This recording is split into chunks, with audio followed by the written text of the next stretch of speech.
జీవితాశయం పల్లవితో చేస్తున్న మ్యూజిక్ ఆల్బంతో నెరవేరుతుందని ఆశించాను, ఆశపడ్డాను. ఆ album success అయిన రోజున నీ సంతోషాన్ని చూస్తూ గతాన్ని, భయాన్ని శాశ్వతంగా మర్చిపోవాలనుకున్నాను. స్వర్ణ మీద కోపంతో అద్భుతమైన అవకాశాన్ని దూరం చేసుకోవద్దు.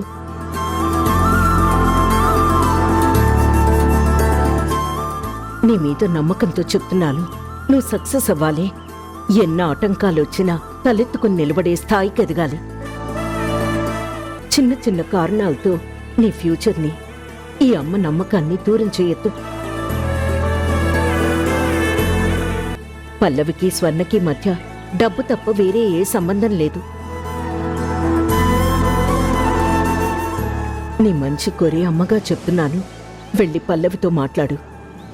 మ్యూజిక్ ఆల్బమ్ కంటిన్యూ చేయి. వెళ్ళొస్తాను.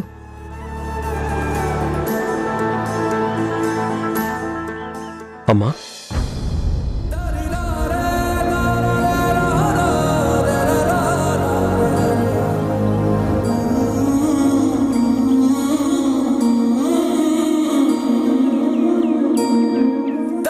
ఇన్ని రోజులు నువ్వు నా సంగీతాన్ని దూరం చేయడానికి ప్రయత్నిస్తున్న ప్రతిసారి నేను నిన్ను తప్పుగా అర్థం చేసుకున్నాను. కానీ దాని వెనక ఇంత బాధ ఉందని నేను గ్రహించలేకపోయాను. సారీ అమ్మా, నన్ను క్షమించమ్మా. అక్షరాలు కోటి పుస్తకాలు చెప్పలేని ప్రేమ అమ్మే కదా. అంతం లేని సొంతం, పంతం లేని బంధం, స్వార్థం లేని రూపం అమ్మే కదా. ఎంత నిండుగా నీడనిచ్చిన ఎండ తప్పని చెట్టే అమ్మ. కంటి నిండుగా నీరే పొంగిన రెప్పముయని చూపే అమ్మ. తానో స్వర్గం, తానో దుర్గం అని తరాసా. ఎన్ని రోజులు అత్తయ్యకి మీ సక్సెస్ అంతగా సంతోషాన్ని కలిగించదేమో అనుకున్నాం. కానీ దాని వెనుక ఉన్న కారణం, ఆవిడ ఉద్దేశం చెప్పిన తర్వాత కూడా మీరు ఇలా మౌనంగా ఉండడం కరెక్ట్ కాదండి.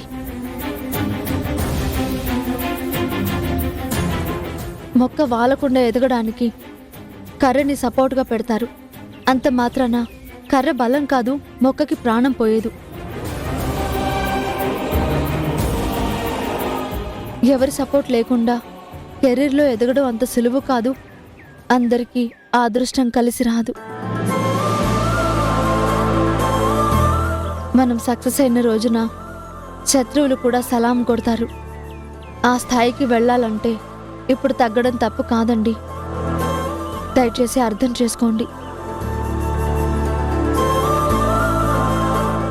నా కోసం, అత్తయ్య గారి కోసం మీ కోపాన్ని, గతాన్ని వదిలిపెట్టండి. పల్లవితో మాట్లాడండి.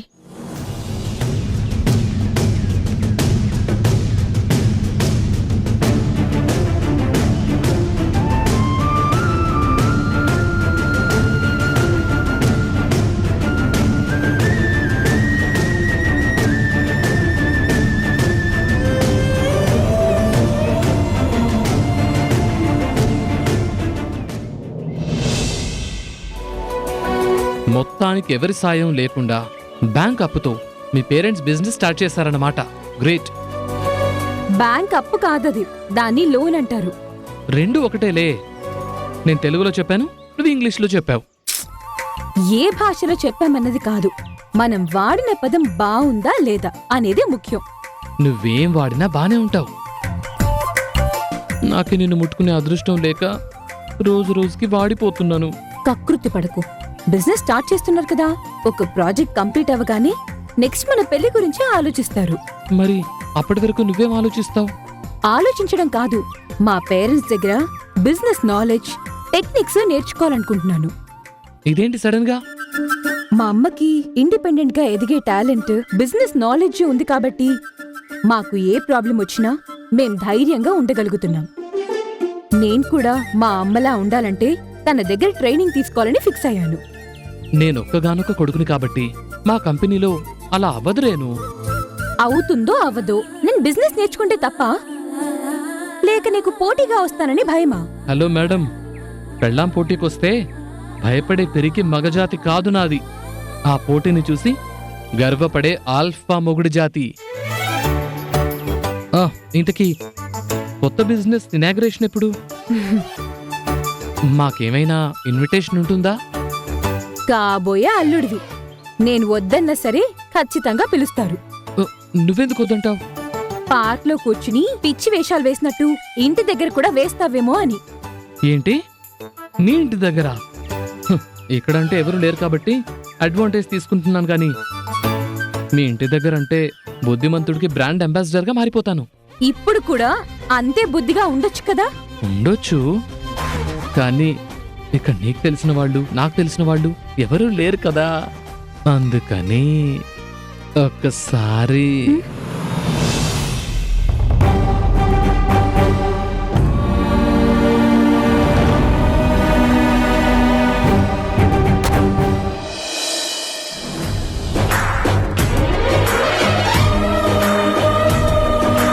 అన్నయ్య,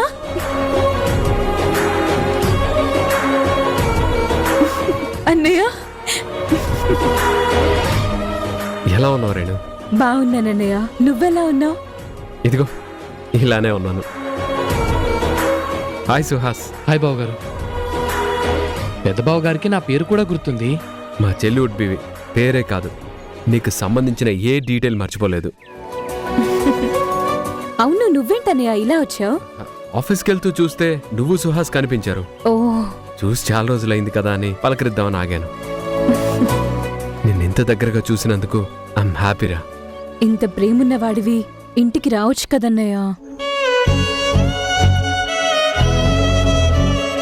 బావు గారు, మీరు మాట్లాడుతూ ఉండండి, నేను ఒక ఫోన్ మాట్లాడొస్తాను.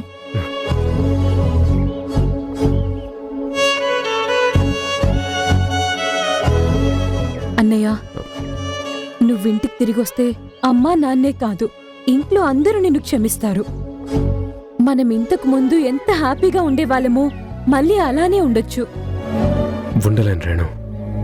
మీ దగ్గరకు వస్తే నేను చేసిన తప్పులు గుర్తొచ్చి కన్నీళ్ళు వస్తాయి తప్ప తలెత్తుకొని అమ్మ నాన్నల్ని చూడలేను. అమ్మా నాన్నల ప్రేమ ముందు ఆ బాధ ఎంతసేపు అన్నయ్య? నీ తమ్ముళ్ళు కోపం చూపించినా ఆఖరికి అది కూడా ప్రేమగానే మారుతుంది. నాకు తెలుసు రేణు. ముందు కొంచెం కోపం చూపించినా ఆ తర్వాత ప్రేమ పంచుతారన్న విషయం నాకు తెలుసు. కానీ ఆ ప్రేమకి అభిమానానికి నేను అర్హుణ్ణి కాదు. మేఘనతో కలిసి చేసిన తప్పుకి మీతో బంధం ఎప్పుడో దూరం అయింది.